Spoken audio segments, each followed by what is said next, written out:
Olá! Vídeo passado eu prometi começar a falar dos transtornos de personalidade. E aí eu percebi que antes de começar a falar de todos eles, tem dois que são muito confundidos, porque os sintomas têm algumas semelhanças. Então eu falei assim, vou começar por aqui, vou começar falando da diferença, né, do transtorno de personalidade borderline e o transtorno bipolar, sendo que o transtorno bipolar não é um transtorno de personalidade, é um transtorno de humor.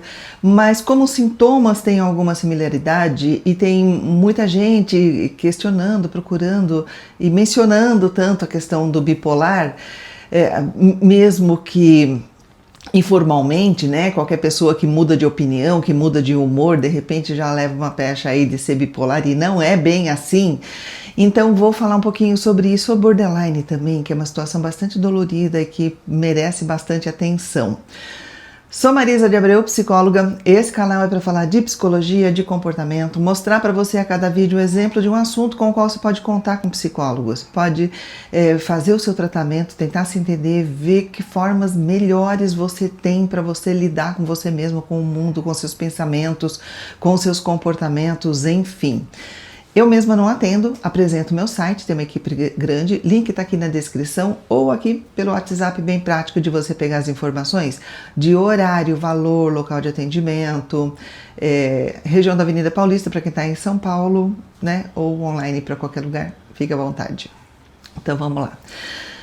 Hoje eu estou estreando um microfone novo, né? Quem me acompanha há algum tempo sabe da minha saga por microfone, já testei alguns diferentes, do barato, do caro.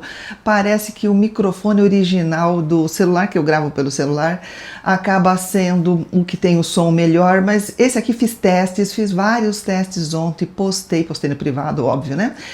E me parece que está funcionando. Me conta você, o que você está achando do som do vídeo de hoje, se você percebe que tá melhor, tá a mesma coisa. Se tá a mesma coisa, eu já tô feliz, pelo menos não tem aquele fiozinho aqui me segurando. Então vamos lá, vamos começar a falar dos comportamentos típicos do borderline.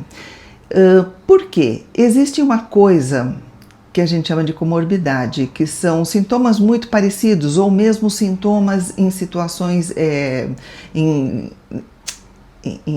problemas de saúde diferente. Existe dois problemas que acontecem ao mesmo tempo.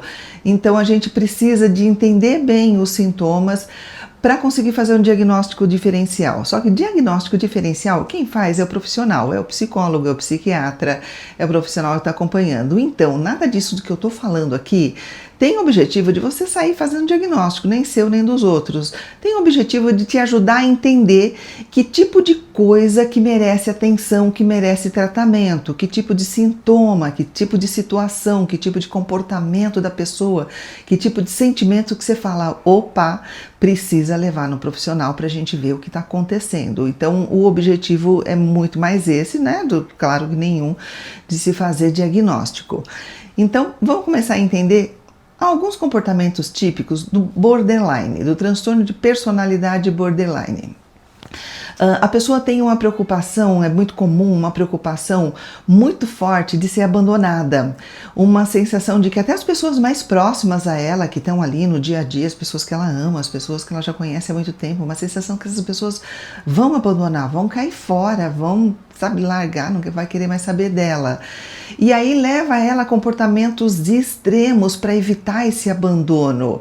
E o abandono, ele pode ser real ou pode ser percebido. Pode ser que tenha alguém aí que mudou de ideia, que não quer mais se relacionar com ela, ou cansou de alguma coisa, ou sei lá, né, mudou de objetivo. Pode ser real esse abandono, ainda assim é uma dificuldade muito grande de lidar com frustrações, que um abandono não é uma frustração, lidar com a realidade da vida. Na vida não é só flores todo dia, o tempo todo, não é tudo que a gente quer.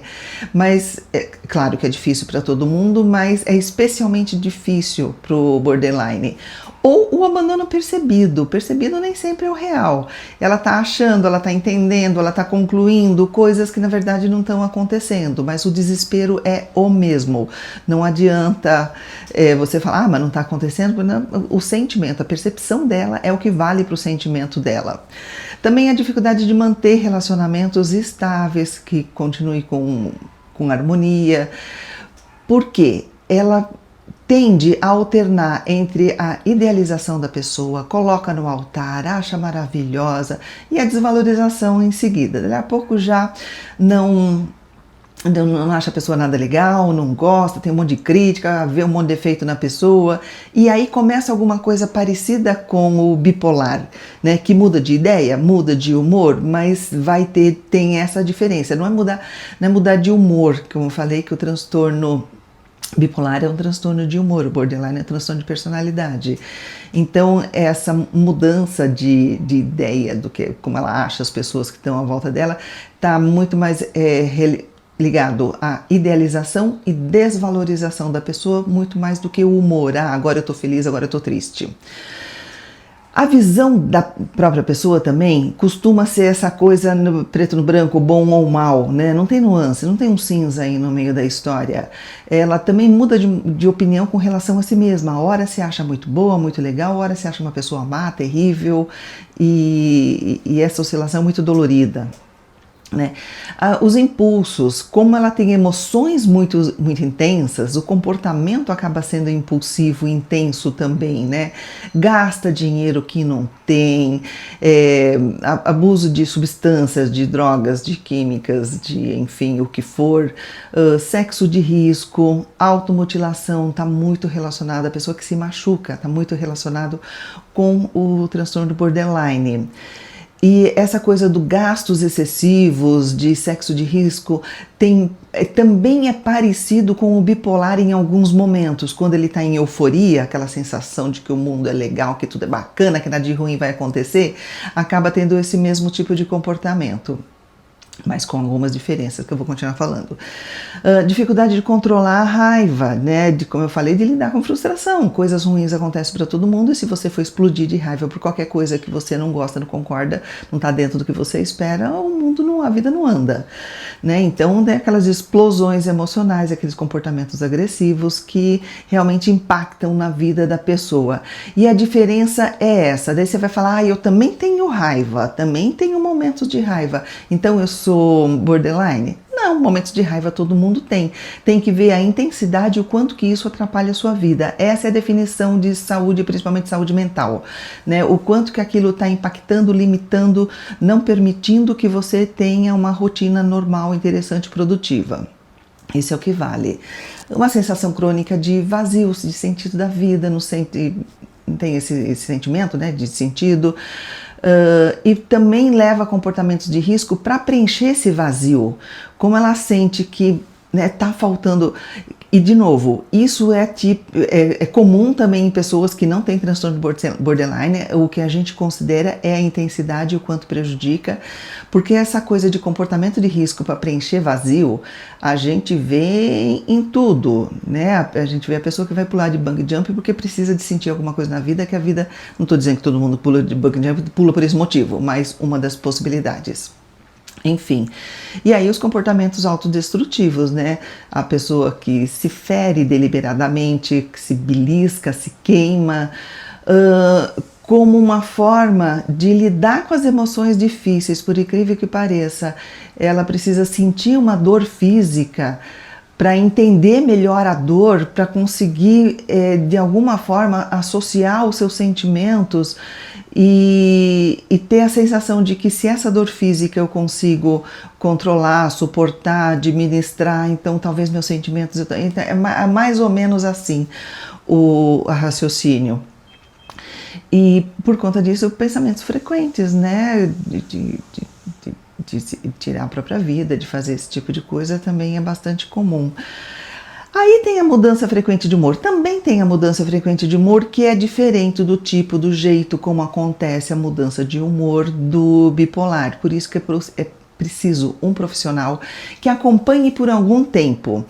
Tem muita gente que tem expectativa de que eu vou marcar uma consulta e na primeira consulta eu vou conversar com o profissional e ele já vai me dar o diagnóstico. Tem diagnóstico que precisa de acompanhamento, às vezes por meses, para entender, para ver, para presenciar tudo o que está acontecendo, para conseguir identificar direitinho o que é, né? Para acertar o tratamento, para fazer uma coisa que funcione, que seja legal para a pessoa, né? Também a dificuldade de manter o foco nas tarefas, no que está fazendo, se concentrar no que está fazendo. E aí pode ter muito problema no trabalho, nos estudos, sentimento de dissociação, de estar fora do corpo. Sabe aquela sensação que a pessoa está fora do corpo? Está fora da realidade? Como se ela fosse observadora dela mesma, como se ela tivesse a distância e se vendo e não se percebendo ser ela aquele corpo que está ali acontecendo, né? Enfim, importante a gente também deixar claro que nem todo mundo que tem o diagnóstico de transtorno borderline, ela apresenta todos esses sintomas ou todos da mesma intensidade, pode variar de pessoa para pessoa, por isso que eu falo, confia no profissional. E agora, comportamentos típicos do transtorno bipolar. Caracterizado por alterações extremas de humor, então alteração extrema de humor, de energia, de nível de atividade. Não significa que se você está de bom humor hoje, daqui a pouco o teu humor já cai, não significa que você é bipolar. O que um profissional observa é o quanto que afeta, se está afetando significativamente a vida da pessoa, se está atrapalhando, se está deixando de fazer aquilo que eu acabei de falar agora. Né? Então, os sintomas mais comuns do bipolar. Nos episódios de mania ou hipomania, que bipolar tem isso, a fase de mania, que é a fase eufórica, e a fase depressiva. Na fase de mania, ela se sente extremamente animada, extremamente feliz, no topo do mundo.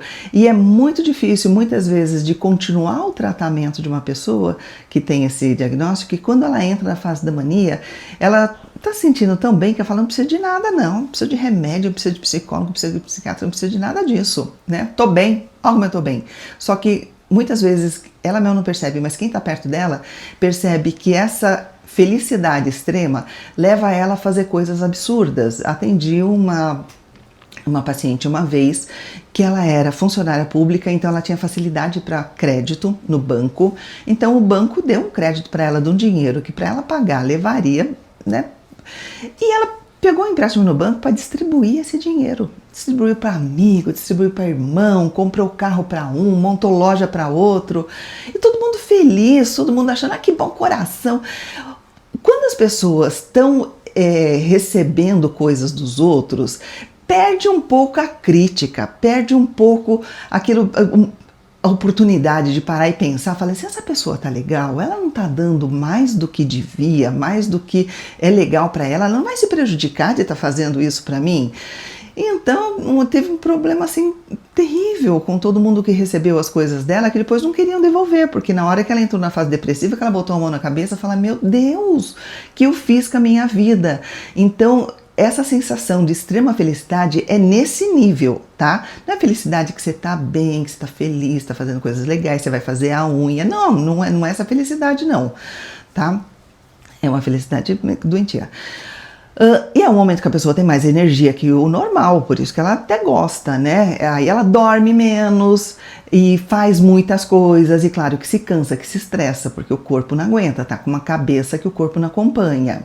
Fala rápido demais, pensamento acelerado, muita dificuldade de concentrar, de alinhar os pensamentos, porque passa muita coisa na cabeça ao mesmo tempo. Decisão precipitada, óbvio, né? Como tudo isso que eu falei, de gastar muito dinheiro, se envolver em relacionamento arriscado também, de colocar pessoas na vida dela que não tem o menor sentido.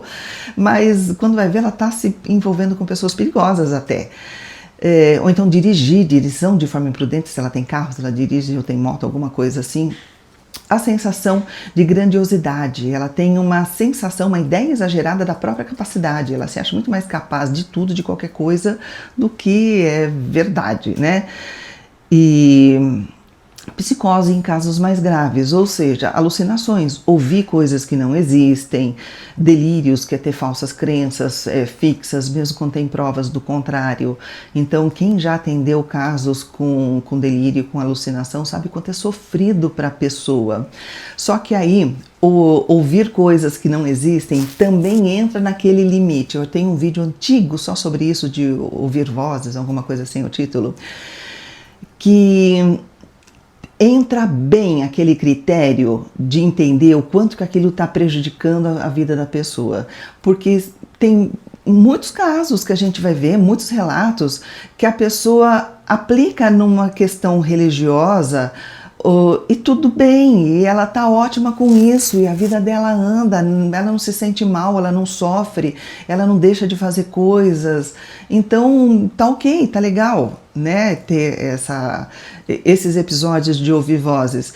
Tem o que é normal pelo sentido estatístico, é normal ouvir uma voz? Não, estatisticamente não, né? A grande maioria das pessoas ouve uma voz quando tem um som sendo emitido, uma pessoa falando, alguma coisa acontecendo. Mas eventualmente todo mundo ouve uma voz que não existe? Eventualmente tem sim, mesmo que você não tenha problema nenhum de saúde mental. Eu mesma, aí vocês vão desconfiar de mim, fazer o quê? Mas eu mesma, uma vez eu estava estacionando o carro num lugar, era um lugar ali meio que não podia, estava pegando um pedacinho ali, mas eu falei, eu vou tão rapidinho que não vai dar tempo de incomodar ninguém. E no que eu saí do carro, eu ouvi uma pessoa falando, ei, aí não pode. No que eu virei, eu olhei, rua deserta, vazia, não tinha ninguém em lugar nenhum. Foi a minha culpa, meu sentimento de culpa que falou, você não está podendo fazer isso não.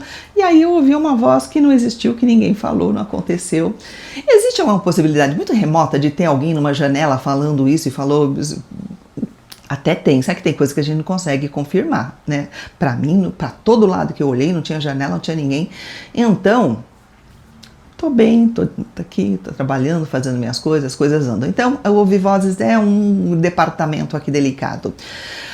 Mas, voltando ao bipolar, ele tem também os episódios depressivos, que é o que caracteriza as duas fases, que aí tá extremamente triste, extremamente desanimado, sem esperança, sem prazer em atividades que antes gostava. Isso é importante, porque tem gente que fala assim, mas eu não gosto de fazer um monte de coisa que as outras pessoas gostam. Eu não gosto de jogar futebol, eu não gosto de dançar, será que eu sou depressivo? Não, se você nunca gostou, isso é teu jeito, é tua personalidade, tua característica, é os teus gostos, né? Pronto. Agora, se antes você gostava muito de fazer essas coisas, você se divertia, você se sentia pleno, você se sentia ali feliz, e de repente aquilo virou um fardo, virou uma coisa chata, virou uma coisa que, sabe, se tiver que ir, vai arrastado, vai sofrendo e volta se pulando de felicidade que acabou, aí a gente pode começar a pensar num humor depressivo, sim, né? Aquela fadiga, falta de energia, descansou bastante, dormiu bem, passou uma tarde na rede, na varanda e continua cansado, também é um sinal de alerta. Dificuldade de concentração e memória, tá vendo? Parecido com o outro transtorno. Problemas no sono, dormir demais ou não dormir nada, não conseguir dormir, e mudança na alimentação também, passar a comer demais, exageradamente, ou deixar de comer, qualquer exagero, qualquer extremo é sinal de alerta. Acreditar que não é bom o suficiente de repente, né, de uma hora para outra a pessoa começa a sentir que não é bom o suficiente, se sente culpado por coisa que, sabe, nem tem culpa, vergonha de coisa que não tem por que sentir vergonha, né? Também é pensamento de morte parecido, só que aqui é a depressão falando, né? É um caso diferente. E aí, importante de novo a gente falar que nem todo bipolar tem todos esses comportamentos que eu coloquei aqui, todos esses sintomas, e a gravidade varia de pessoa para pessoa, enfim, tem que ser avaliado por um profissional. Então, vamos fazer um resumão, um apanhadão? Qual a diferença? Borderline é um transtorno de personalidade, que é aquilo que tem mais a ver com o que ela é desde sempre. É a personalidade dela que contém esse transtorno, que afeta padrões de pensamento, de emoção, de comportamento. O bipolar é um transtorno de humor e causa essas oscilações extremas, né, alterando o padrão de pensamento, emoção e comportamento do mesmo jeito. Então você vê que tem coisas iguais aí e diferente. Mudança de humor. No borderline ele tem mudança rápida de humor. É uma coisa assim de momento, o humor já mudou. Agora, a mudança de humor no bipolar costuma ser mais gradual, segue ciclos. Mania, depressão, humor normal, vai seguindo esses ciclos, e é mais gradual e às vezes demora muito, às vezes demora meses, às vezes demora semanas para mudar o humor, não é tão rápido como no borderline. Por isso que os episódios do borderline às vezes duram horas ou dias, do bipolar dias, semanas, meses. Causas. O borderline o que a gente tem até hoje é uma combinação de fatores genéticos, ambientais e psicológicos. Fatores genéticos, a história da família, como é que estão as coisas que da família, como é que a família também se comporta, se tem algum outro quadro nos parentes, né, de herança genética, enfim. Fatores ambientais, o que acontece no ambiente dela, se tem muita pressão, se tem muito estresse, está acontecendo muitas coisas muito diferentes. E o psicológico é a capacidade dela de autorregular seus sentimentos, de lidar com frustração, de lidar com estresse, enfim, tudo isso. O bipolar, até hoje, o que se tem assim de mais definitiva é que é um desequilíbrio químico no cérebro, uma questão dos neurotransmissores. Mas aí eu também vou te colocar para pensar, porque tem uma fala do Gabor Mate, que é um médico psiquiatra, se não me engano ele é búlgaro, mas mora no Canadá, e eu acho ele muito inteligente nas colocações dele, que ele fala que desequilíbrio químico no cérebro, principalmente quando se fala de depressão, é uma coisa a se pensar, porque é o seguinte, porque o que a pessoa fala assim, se você tomou aí um regulador de serotonina, você ficou bem, então era a serotonina que estava faltando no teu corpo. Ele fala, se você tá numa festa e tá meio chateadinho e você começa a tomar umas doses de uísque e fica alegrinho, e fica leve, e fica ali à vontade com as pessoas, a gente não pode dizer que faltava, que o seu problema era a falta de uísque, né? De jeito nenhum. Então é bom, a gente ainda está repensando essa questão da química, ainda está repensando essa questão muito mais do ambiente, porque existe até a possibilidade de pessoas com uma certa tendência a alguns quadros psiquiátricos, psicológicos bastante forte, mas conforme ela tem um ambiente de suporte, um ambiente que funciona, um ambiente que não é estressante, não é dramático, não teve traumas, não teve, enfim, isso pode se segurar muito melhor, a pessoa tem uma qualidade de vida muito melhor, enfim. E é isso, os dois podem causar muita instabilidade emocional, muito problema nos relacionamentos. Uma coisa interessante até dessa questão dos relacionamentos, eu também vejo esses extremos. Ou são pessoas que têm muita dificuldade de se relacionar, de ter amigo, ter namorado, ter marido, ter família, lidar com os filhos.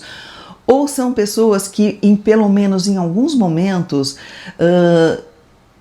entram pessoas na vida dela que se conectam muito exatamente por ela ter esse problema. São pessoas que sentem muita sintonia, ou às vezes é muita vontade de cuidar, ou às vezes é o entender, ou às vezes é o se empolgar com algum sintoma, porque eu falei, tem sintomas que são empolgantes aqui, a pessoa se sente, nossa, o máximo, se sente grandiosa, e quem tá perto fala, nossa, como você é legal. E até virar outros momentos, né? Mas existe essa possibilidade também, que eu já vi muito acontecer, de pessoas com quadros psiquiátricos bastante complicados e com pessoas ali ao lado, né, acompanhando, tá ali para tudo. Daí você fala, nossa, que conexão. Quando você vai ver essa pessoa que tem essa conexão, foi por conta desse lado. E é mais ou menos o que explica a dificuldade de, aí combinando com o vídeo anterior, a dificuldade de se livrar de um narcisista, que muitas vezes você se liga com uma pessoa muito problemática, por esse lado, nossa, a pessoa até que tem problemas, deixa eu cuidar, né? Deixa eu oferecer coisas bacanas para ela, às vezes até o bom coração que está ali te conectando àquela pessoa. Com relação a tratamento, os dois, né? Borderline e bipolar requer tratamento, requer terapia, requer medicação. Tem psicólogo que só trata se o paciente estiver medicado, porque ele fala, não adianta, vou estar enxugando gelo aqui, se a pessoa não fizer o controle. Tem psicólogo que conforme o caso, conforme a gravidade, conforme a intensidade, ele fala, não, deixa eu avaliar, vamos ver o que a gente pode levar, se a pessoa se recusa a acompanhar também com medicamentos, enfim, mas sempre tem essa orientação, qualquer um dos dois profissionais. A pessoa pergunta, que profissional procura primeiro? O que você quiser, porque qualquer um que você for, ele vai te orientar a procurar o outro também. É um conjunto aí de atendimentos, a parte psicológica, mental, comportamental, com a parte medicamentosa. E o tipo de medicação vai depender conforme o profissional, que o médico vê ali que a pessoa precisa, que precisa equilibrar nessa pessoa. Enfim. Vamos lá, agora, última etapa, vou comentar, vou responder os comentários do vídeo anterior. E o vídeo foi como fazer o narcisista se desmanchar de raiva. E algumas pessoas colocaram algumas coisas bem interessantes. Uma pessoa colocou, olha, o narcisista é exatamente isso. Ele sente raiva e inveja o tempo todo. Sim, ele tem inveja do que ele não teve, no que ele vê outras pessoas tendo. Muito mais intenso do que as invejas normais do dia a dia. Né? Ele te menospreza, nunca te ajuda. Meio que mentira, porque no começo ele não menospreza não. O que é característico do narcisista. No começo, por isso o nome narcisismo. A pessoa que se gosta, que se adora, que se coloca, e ela se coloca com uma pessoa que é muito legal com você, para você também achar ela muito legal, muito bacana, divertida, inteligente, bonita, seja lá o que for, só que depois vira a chave, né? É a característica do narcisista, essa virada de chave que passa a te menosprezar, não vai te ajudar, vai tentar te empurrar para baixo sempre que puder, né? Pelo contrário, te prejudica no que puder. E gente, e como eles sofrem. A pessoa colocou, meu Deus, como eles sofrem. Nem precisa que você se vingue, a existência deles é o vazio absoluto. Eu acho que foi um excelente argumento que complementa muito bem o vídeo. Não precisa que você se vingue dessa pessoa, ela já sofre. Né? Não precisa falar assim, ai, fez mal pra mim, então eu quero que sofra também. Ou eu quero que ela veja como eu tô bem. Ah, não, né? Deixa a pessoa lá com o sofrimento dela, ela que procure o tratamento dela, não vai conseguir, não é você. Aí outra pessoa coloca um relato bem interessante, que eu dei uma resumida, que ela colocou bastante coisa e todas muito interessantes, que ela colocou, que ela conheceu um narcisista que por 9 meses quase acabou com a vida dela. Que bom que ficou só 9 meses, viu? Porque tem gente que fica 30 anos. Além de diminuir, colocava defeito nas minhas coisas, alugou um carro, porque ele morava fora, que era bem mais antigo que o dela, né? E ele alugou esse carro para ir vê-la. E quando ele andou no carro dela, que era melhor, mais bacana, mais bonito, mais novo, colocou um monte de defeito no carro dela. O carro dela não é bom, não. Como assim? Quer dizer, para diminuir a pessoa mesmo, né? Começou a me colocar contra os meus filhos, muito comum, que ele quer exclusividade, né? Você não vai ficar aí de bem com ninguém, nem se for teu filho. Né? E faz isso, faz de uma forma, e às vezes é conselho que dá, não, vou te aconselhar, para o teu filho ter juízo, que o teu filho pegar jeito, você tem que fazer isso, fazer aquilo, aí eu ensino um monte de maldade para você fazer contra seus filhos. Me ignorava para eu correr atrás. Isso é uma coisa característica, você vê como como a pessoa que depois que se conectou no narcisista, quando é ignorada, ela sente esse impulso de correr atrás. Como assim? Aquela pessoa maravilhosa, super legal, super bacana, de repente agora está me ignorando. Não, eu quero aquela pessoa super legal, que foi super legal. Já estava se mostrando ser ruim também, mas os momentos super legais criam uma cola assim que é incrível. Até eu me libertar dessa doença, ela colocou outra palavra. Ganhei alguns remédios de tarja, porque ela desenvolveu depressão, transtorno de pânico, ela ainda está fazendo tratamento disso. Fez ela perder emprego, amizade, se afastou de todo mundo. Aí ela coloca assim, e vocês não estão entendendo, num dado momento aqui eu conquistei uma graça, a graça da minha vida. Isso não tem preço, ganhei uma vida nova, ou seja, caiu a ficha, entendeu o que estava acontecendo, decidiu se livrar, nossa, que bom, e foi só uma pessoa, porque é comum que tenham vários narcisistas na vida daquele que é imã de narcisista, né? Normalmente, imã de narcisista, muitas vezes teve pai ou mãe narcisista ou alguma pessoa significativa na infância dela narcisista. Então é meio que um entendimento de que amor é aquela coisa lá e aí continua colocando. Então que bom que teve uma pessoa só e ela... Só 9 meses, parece muito. Para algumas pessoas, eu te falei que fica 30 anos, até que é pouco.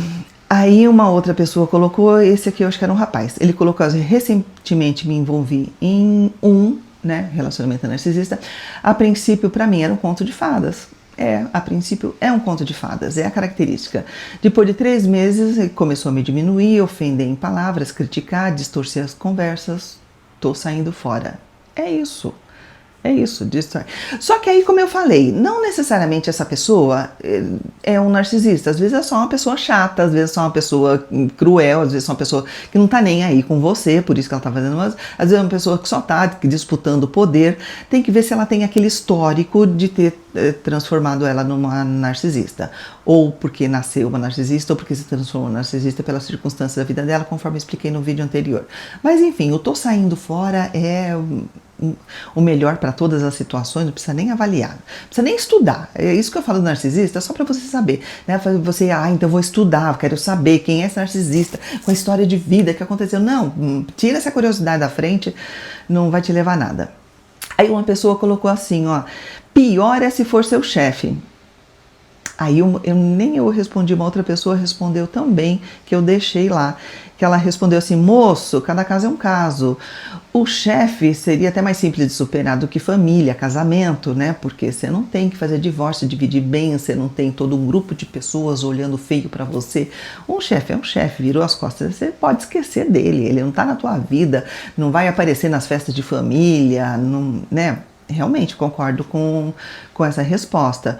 Não digo para diminuir sua dor, claro, apenas para ampliando a sua visão, porque sempre há situações mais difíceis. Sim, a situação mais difícil é quando você tem um filho com um narcisista ou narcisista, quando tem coisas que te conectam, que você vai ter que continuar tendo contato por algum outro motivo, que aí você vai ter que administrar muito bem essa situação.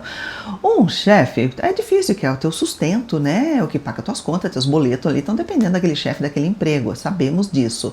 Mas a gente sabe que empregos também, né, hoje em dia, antigamente a pessoa tinha um emprego, entrava com 15 anos como jovem aprendiz e se aposentava na mesma empresa. E aquilo que era bonito. Hoje em dia isso nem é bem visto. Se você pega uma pessoa que ficou 20 anos na mesma empresa, o que eu também não concordo tanto, mas é aquele olhar meio torto de, mas você nunca mudou, nunca cresceu, nunca fez nada. Então, hoje a gente tem mais aceitável essa situação de você mudando de emprego. Aí uma pessoa, ela coloca uma observação com relação à sogra. Ela falou, minha sogra, toda vez que meu marido conquista alguma coisa nova, ela sempre coloca defeito, tem alguma coisa negativa para falar para ele. Pode ser só uma pessoa amarga, pode ser uma narcisista, precisa entender mais o contexto aí de tudo que está acontecendo, mas é uma característica, sim, de que vê alguém feliz, vê alguém conquistando coisa, vê alguém crescendo e tá lá botando defeito, tá dizendo que não é tão bom assim não. Aí eu deixei esse aqui por último, que eu achei até o mais interessante, que não tem a ver com o vídeo, é uma sugestão. A pessoa colocou, poderia falar sobre a lei do retorno? Se é que isso existe para esses seres das trevas? Quer dizer, a pessoa falou com relação ao narcisismo, mas eu acho que eu posso responder com relação à lei do retorno. Eu até coloquei, o que eu coloquei aqui para a pessoa foi que é um ótimo tema, tá? Mesmo que eu não acredite em retorno mágico, eu não acredito nessa mágica do universo, nem de nada específico, né? Eu acredito nas consequências que a pessoa recebe do que ela fez, né? Que nem um narcisista, ele vai ficar muito bravo, muito puto na hora que você virar e falar, não te quero mais, tchau, sai da minha vida, não vou dar mais esse suprimento que você quer, que você tá tirando de mim, que é minha atenção, meu carinho, a minha forma de fazer você se sentir bem, porque o narcisista se sente bem em cima dos outros, são os outros que precisam falar para ele que ele é legal, que ele é bacana, porque ele não acredita nisso. Então, tirar o sofrimento do narcisista já é a consequência de falar, pô, você só tá me colocando para baixo, não preciso de você na minha vida, não quero você na minha vida, já é uma consequência. Porque se a gente fala em lei do retorno, a gente está falando do primo irmão, de que coisas boas só acontecem para pessoas boas e coisas ruins só acontecem para as pessoas ruins. E eu acredito muito mais na maravilhosa obra do acaso, que é o título de um livro também excelente, que fala que as coisas são um grande acaso. E sim, acontecem coisas boas para pessoas ruins. Lei do retorno pode ser uma coisa que é muito boa ou muito ruim. Muito boa porque dá um certo alento, né? Dá uma certa sensação, não, me fez tanto mal, não, mas seu momento vai chegar, então eu tô tranquila, não sou eu que preciso fazer nada contra você, você vai receber sozinho. Então tem esse lado que é bom, né? Um quê de esperança, um quê de otimismo de que vou manter eu no meu caminho, vou me manter no que é legal para mim, no que eu vejo que é produtivo, porque a pessoa lá vai receber do universo ou de quem for o retorno aí do que ela fez de mal. Então tem esse lado bom. Agora, tem o lado ruim, que é quando a pessoa se angustia, quando a pessoa faz coisas boas, faz coisas legais e não recebe só coisas legais de volta. Aí ela fica naquela de, poxa, e uma vez eu atendi uma pessoa que ela cuidava muito da saúde dela, fazia exercício, controlava a alimentação, comia fruta, legume, vegetais e tudo equilibrado e para ter tudo ótimo, só que de repente aparecia uma doença que ela não estava esperando e que não dependia de nada disso, né? Mesmo com tudo isso. E tem duas coisas, né? Uma que as pessoas acreditam que comida é remédio, não é remédio, comida é comida, para te deixar bem, para te deixar legal, mas quando tem uma doença você precisa então do remédio. E ela não estava aceitando o remédio nem o tratamento por conta disso. Ela fala assim, pô, e a lei do retorno? Que eu fiz tanta coisa boa por mim, por que o universo não me deu uma saúde boa? Eu quero coisas boas porque eu ofereci coisas boas, né, para mim mesma, para o meu corpo mesmo, e não recebeu.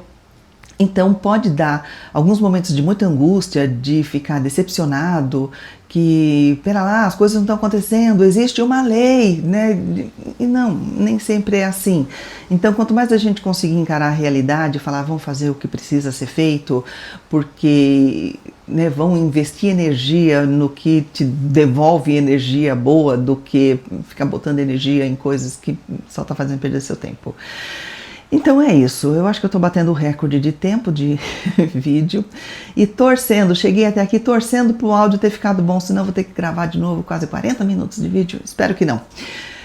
Me contem aí o que vocês acharam do vídeo, do tema, o que vocês percebem disso que eu falei, do transtorno bipolar, do transtorno, nossa, deu branco agora. Bipolar ou borderline, pronto. E o que você tem de experiência que acontece com você?